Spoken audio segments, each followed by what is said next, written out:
complex and profound problem like poverty, especially in racialized communities, is not going to be solved by a community garden, but that community garden will be a space where you can start having a conversation around some of the issues, and where you can start developing skills and changing the perspectives.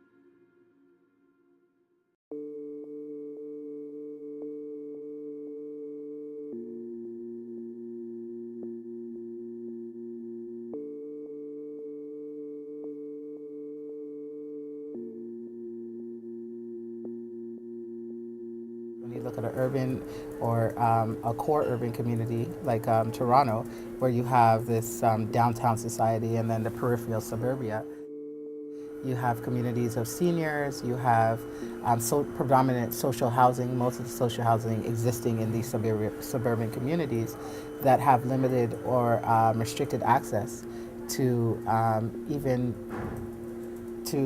to produce or to fresh, healthy food. And you have this growing cluster of, restaurants and unhealthy choices of where food, fast food restaurants and so on and so forth, that kind of build into the closer peripheral area of these communities.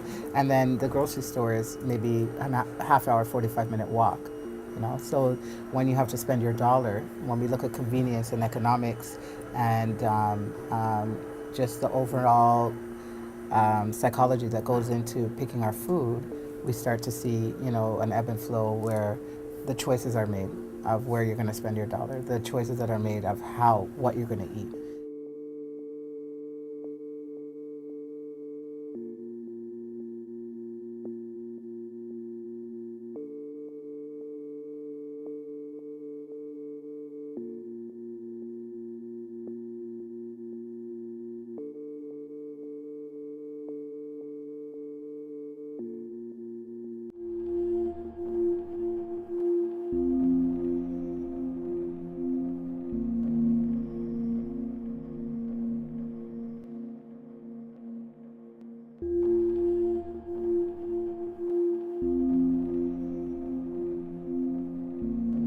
We know we have shaky food systems, not only in this community, but all over the country, in our major cities, in our rural communities, and villages, and around the world. And we really have to go back to the days of a local food system, a food system that really made sense. We've got away from that. And look where we are. We're the most unhealthy nation, the most unhealthy world than at any other time in history. We really don't have another choice, because our food system is in very bad condition, and the only way to change that, and the only way to survive, all we have to do is look at Japan. If we have a natural disaster, most people only have a day and a half of food in their refrigerators. We're not prepared. If there was a national disaster in California, we'd be hurting. If we have a problem in Florida, we'd be hurting. So we take all of this for granted, that food's just going to always be there. And we know. All we have to do, again, is look at Japan, look at Haiti. What happened? Haiti had no food system at all. And a lot of people die. 5 million people die each year around the world for lack of food or water. Tonight, 1 out of 3 of our young people will go to bed without a meal. Hunger is never, in a country that has so much wealth, why is that? You have to ask yourself. I always ask myself that.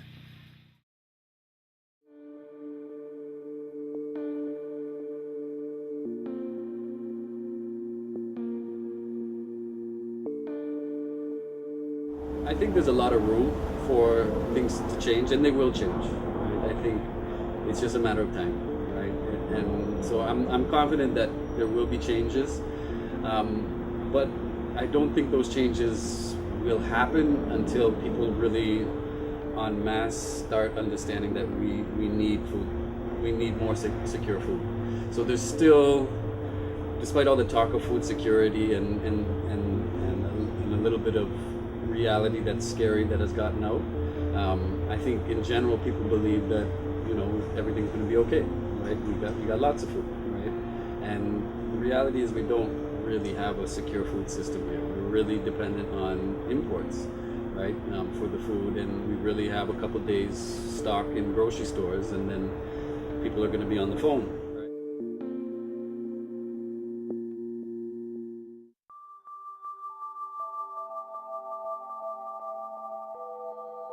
One of the main things that Food Share and the work that community food animation is really focusing on is around food justice and equity.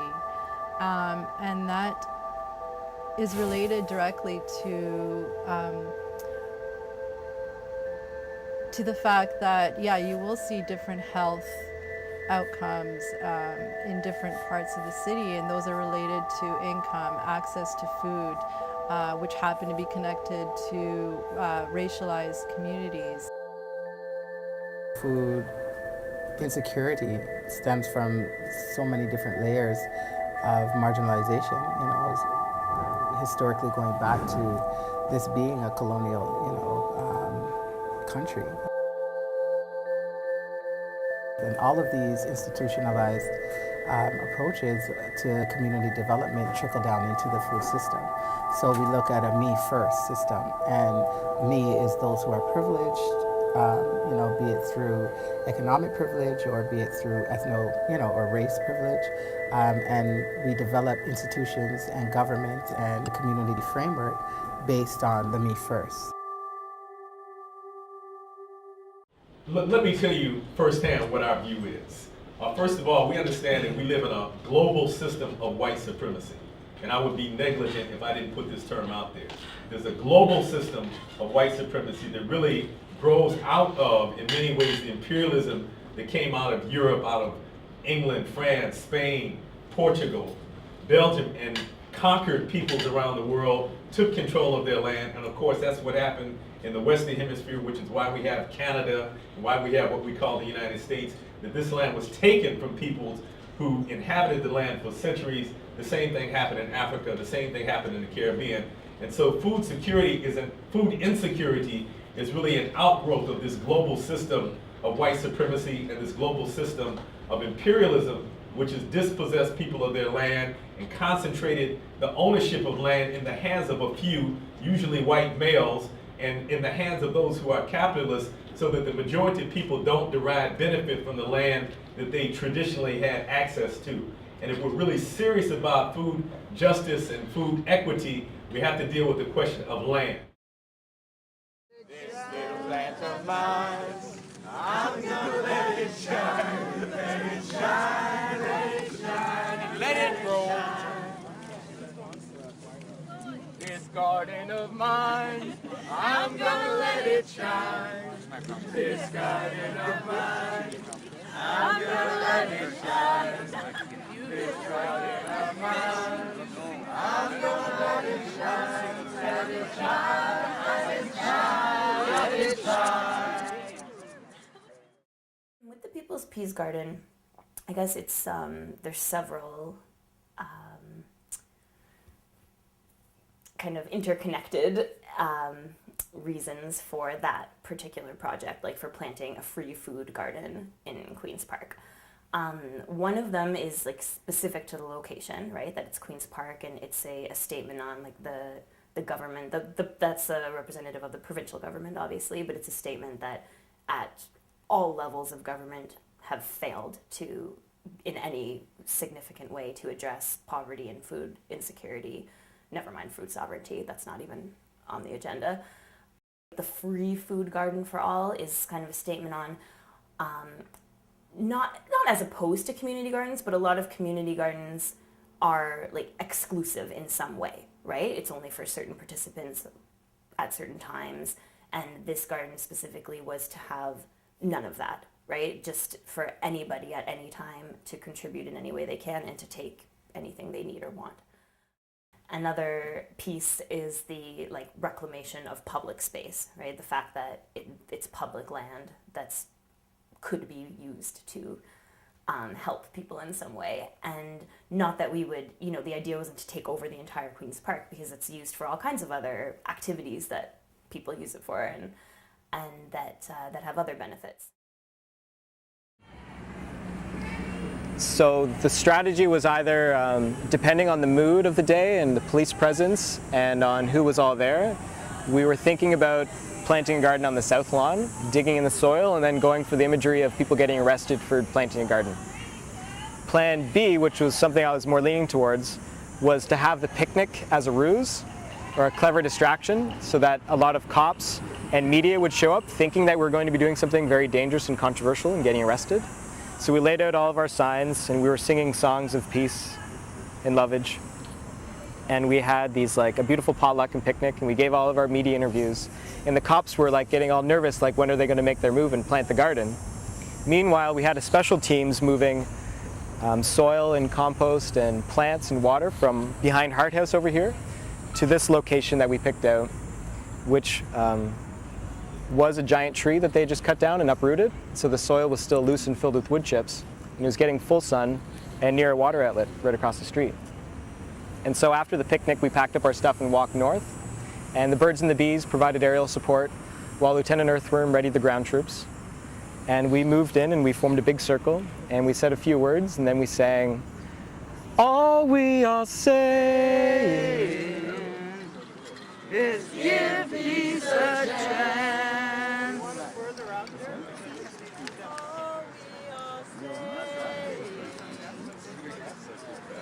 Give peace a chance. Scusi?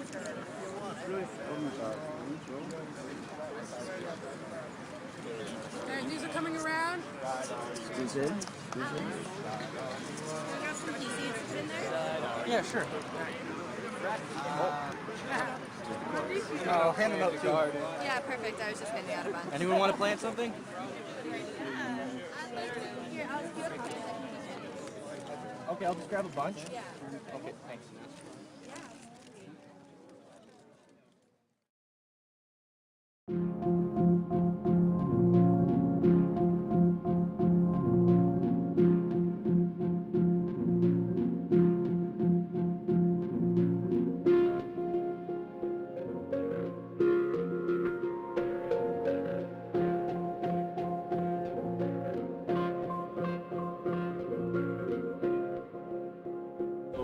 I'm a farmer, so it seems kind of mysterious to be a farmer these days, but it's really quite simple. So that's the foundation of everything I do is based around food and growing food.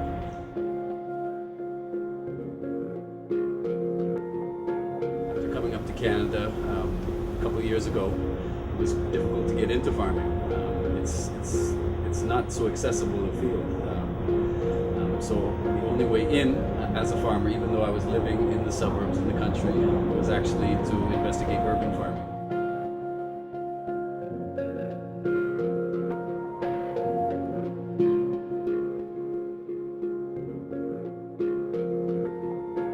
I think we're just starting to tap into that kind of potential. I think that's one of the challenges the City of Toronto has in the coming years is building and scaling up the potential of urban agriculture.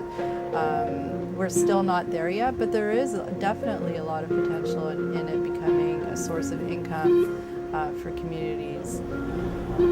Here in Toronto, we have a lot of amazing people doing amazing work and amazing organizing, but I think our production of food is not representative of the amount of energy that's been put into the movement. Right? So I think it's very important that people like Will Allen that produce huge amounts, huge quantity, hundreds of thousands of pounds of food, right, on hundreds of acres in urban settings, come and testify and make the people that are better funded than the organizations in Milwaukee are, right, realize that we have a lot to live up to. How do you respond to the naysayers who say that locals and urban agriculture cannot compete with the industrial agricultural? Go out and prove it to them. That's what we do. We gotta develop the infrastructure and prove it to them because I don't listen to that garbage. So I just go out and do our work. But what we're doing now And we reached a point where we have 23 farms, and we're building infrastructure that will change the dynamics of Milwaukee. From less than 1%, right now we're less than 1% of locally grown food. We believe in the next 2 years we can change that to 10%. And the implications around that are staggering when you think about it. 10% less trucks coming in from Texas and Florida and California and other major ag states.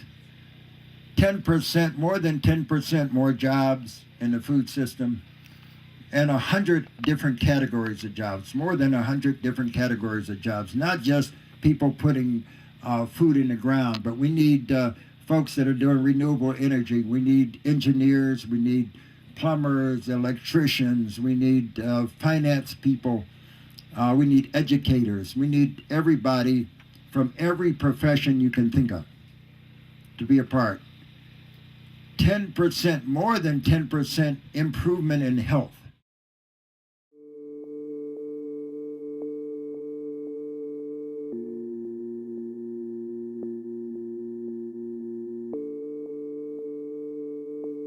One of the things that makes it difficult for people to move forward with their food idea or with their food innovation is that a lot of the laws and regulations aren't keeping time with the innovation in the food sector. So the ideas that people want to put forward are not contemplated by the legislation. Like, I've worked with people where they have this new concept, and you could talk to 15 people at different levels of the city or the province, and they're like, I don't know, I don't think that's gonna work, because it doesn't fall into, class A, B, C, or D. And you're like, yeah, but why would we want to dissuade somebody from starting this really amazing community building, food security increasing, food awareness increasing project? And they don't really have an answer. It's just that they don't have a category for something like that yet. Limitations are just how strict it is to start a garden. In Toronto, there's a process. It's not a bad process necessarily, because you have to kind of consult neighbors, and they want to see that you're building enough support and resources to have that garden exist if it's in a public park, public space. But it can be difficult. The city doesn't have enough staff or enough management to run this program that they have. So I think there were about 50 applications for community gardens and parks this year, and there's only one staff person that's supposed to approve and resource and help these projects get started. Like, the municipal process for creating a sanctioned community garden is extremely arduous. That's pretty much prohibitive for the people that actually need free food the most, in terms of being able to deal with bureaucracy, having the time and the energy and the skills necessary to plan out all of these steps. I think one of the things that needs to be addressed, or one of the things that needs to be recognized, is that we have no leadership in government on food. Food is not seen as a real priority. Food is seen as a given, even though for so many people it's not. When we work with a community that wants to start a food garden, community garden, not only is it providing some direct access to food, to healthy, fresh food, which might not be otherwise available, but it's a way for people to come together to talk about other things that are happening that are connected to their health, to their lives, really. It's a way for people to also discover and build on strengths that they have, whether it's holding a meeting, facilitation, things that normally, again, we wouldn't associate with urban agriculture or gardening, but are really essential. The core of my work is, providing tools for the people that I work with to become self-determined. They determine where they're going to go, how they're going to, do it, how they're going to spend their dollar. And you can't do that if you're not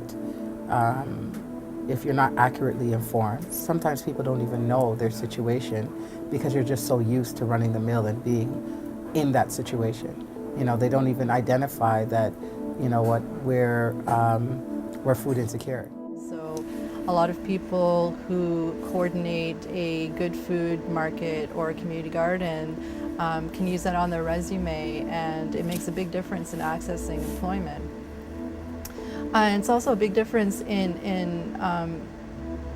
building on your own self-confidence when you're out of work, you're living in a stigmatized community that's always seen a certain way, but you're able to create a beautiful space where people are coming together and speaking with each other in a way that they wouldn't have really had the chance to do before. It's an amazing kind of empowerment, because we want to go beyond. Food security is important, but I think as Malik said once, that really kind of blew my mind, is you can have food security, and you do have food security in prisons.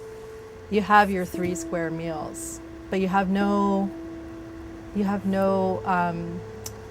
sovereignty, you have no decision making. And I think a really important piece of the kinds of programs that we support is the sense of decision making and power, taking power over something in your community. So for a lot of groups that we're working with, community garden might be one of the very few places where they have the decision-making power over how it works. I'm very pleased to be a part of the Black Creek Community Farm project that is up and coming and looking to be online early next spring, producing food.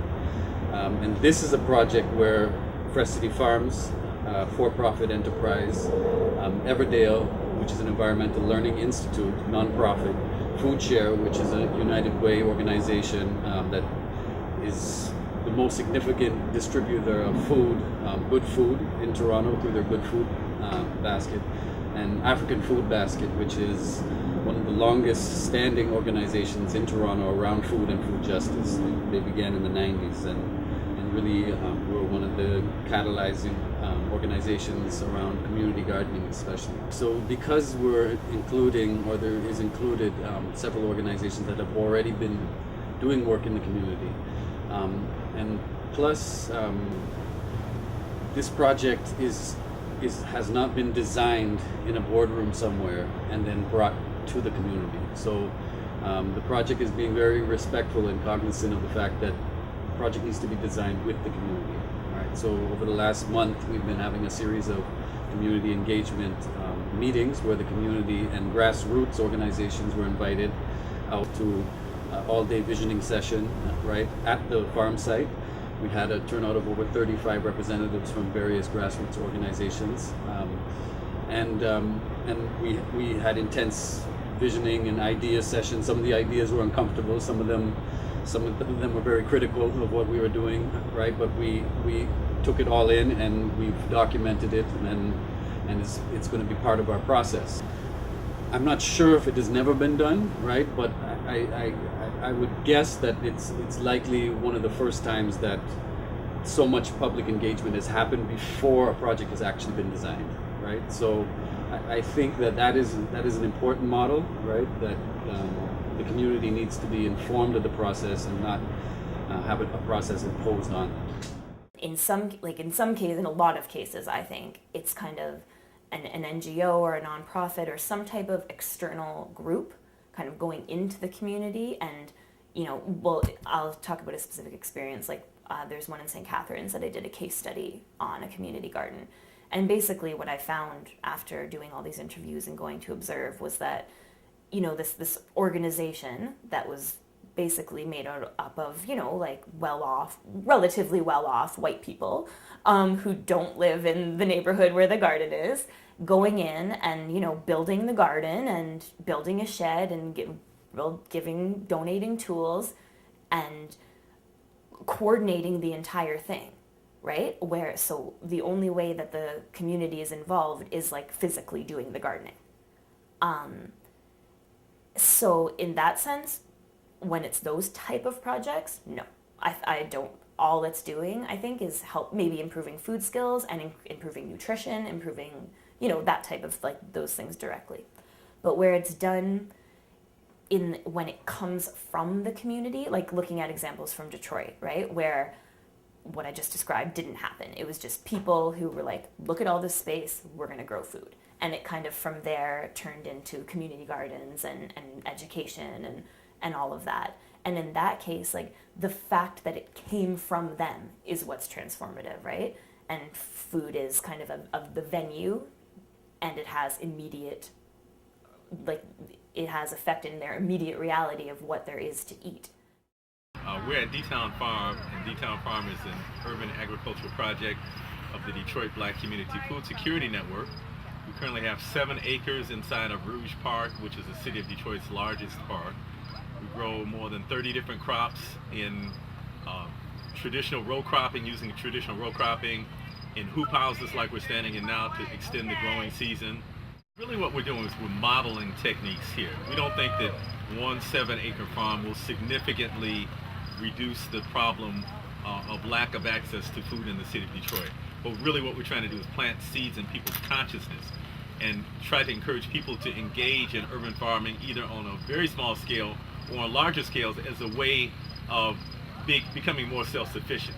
Even if we grow 5% of our food, that would be a great leap from where we are now. We're only about 1% of the food, of the produce consumed in Detroit is grown locally. So we're trying to plant the seeds of urban agriculture, but we're also using this project to build a model of community self-determination. We also are very involved in the discussion about the impact of race on the food system. And so we participated for the last 2.5 years in an initiative called Undoing Racism in the Detroit Food System, where we engage in a dialogue, a critical dialogue about how race impacts food and how it's one of the factors that determines who has access to good food and who doesn't. And even within the good food movement, racism is a reality. So we've tried to raise the level of that discussion in the local community who's growing food. I think so sometimes we lose sight of the fact that, you know, even very thoughtful projects like Community Food Centers, like Community Food Centers Canada, which I believe to be sort of one of the most forward-thinking food organizations, and it is having a real impact, you know. Even with things like that, it doesn't change the sort of, the underlying inequalities that make it so that people have, you know, less access to healthy food and culturally relevant food and all of that stuff.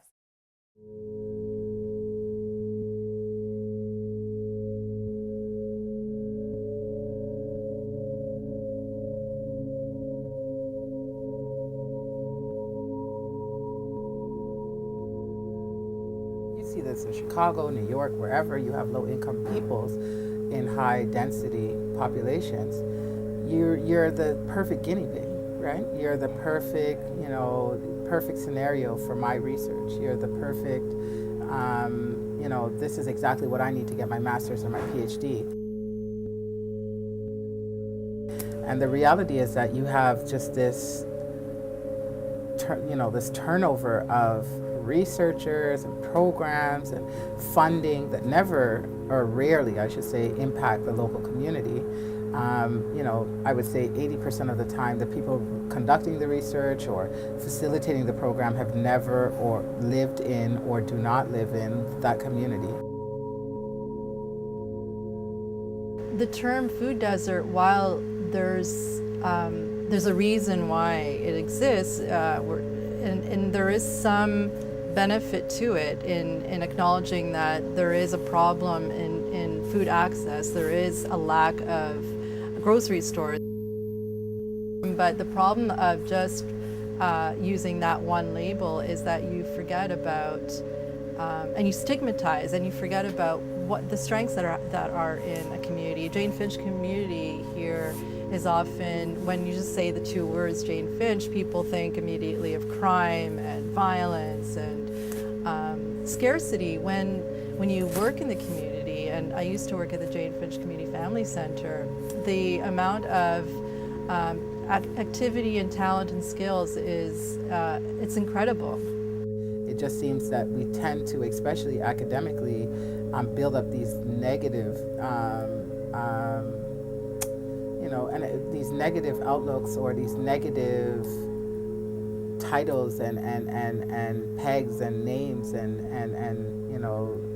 just labels for challenged, marginalized. Like, these are the words we need to look at. Oppressed, communities. That's really what's happening there, right? To justify our work, not looking at the effect and the emotional, the physical, the mental effect on the people who are being, who are living there, and this is their home. So I think it's a kind of challenge, I think, of food activists or people who are interested in food access to find the terminology, to talk about the problems without actually stigmatizing a whole community or area.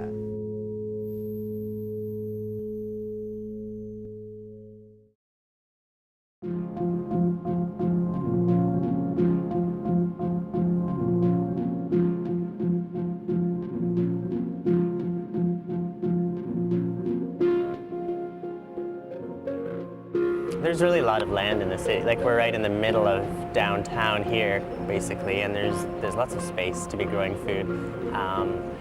And in inner suburbs of Toronto, there's even more, especially around high apartment buildings. There's a lot of land around those, and so there's the space, there's interest, for sure. I see a lot of growth happening. Food revolution is really a revolution of many things. It's about changing the relationship that people have with each other, with food. It's a huge kind of project if it's going to be done right, if it's going to be done with principles of equity.